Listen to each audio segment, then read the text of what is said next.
that this isn't the first crisis, it's the biggest crisis, but it's not the only one. I remember when I was in high school, I went to Muhlenberg High School in 1982. Life was good. My grades weren't that good, but I was working hard, but I wasn't the best student. But I was a baseball player. And our team went to states a couple years. We had good baseball teams, and I'll never forget this. I graduated on a Thursday night. I turned 18, just turned 18 in the month of May, and I graduated from Muhlenberg High School 1982 in June. I graduated on a Thursday night, and the baseball draft started Friday, and Saturday I was drafted by the Chicago White Sox. And I'll never forget the guy. He said, hey, we want to sign you. We know you're in high school. We know you're maybe going to Arizona State. Do you think you're interested? And if we swing by, we'd like you to be in spring training by Monday. Well, that was a big weekend of my life, and they flew in. My dad talked to me. He said, well, what do you want to do? He goes, I thought about my studies. I thought about Arizona State. I said, where's the paper? I'll sign it. I'm going to the White Sox. And I became a professional baseball player. I played for them for 3.5 years. And in the last year, the year I went up to the big leagues, Carlton Fisk got hurt, pulled stomach muscle. I went up to be a backup in the bullpen. And later that summer, in 1 second, my life changed. In 1 second, a young guy from the Chicago Cubs hit 2 home runs off of us. And my manager decided to do something, and I was a catcher, and from the dugout, he would do this and that. You see it now in the playoffs and the World Series coming up. They're doing all kinds of things. There's more signs from baseball players than any person I know.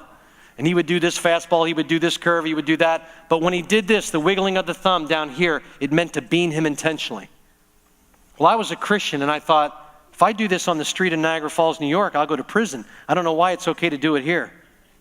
And I didn't give the signal. My roommate was on the mound, big 6'6" pitcher from California. I just gave him fastball way inside.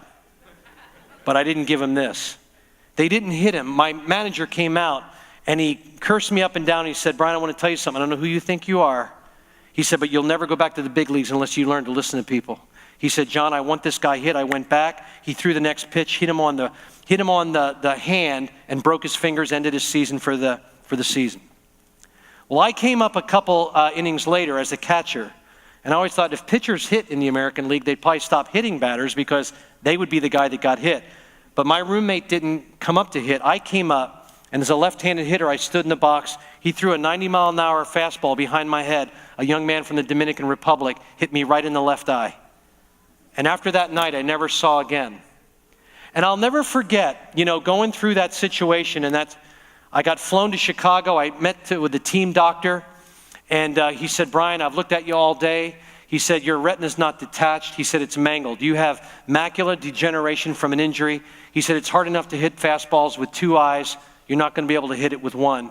I think your career is over. And I remember standing as a young 21-year-old in that hotel saying, and I was a Christian. I just began to serve God, and I said, God, why?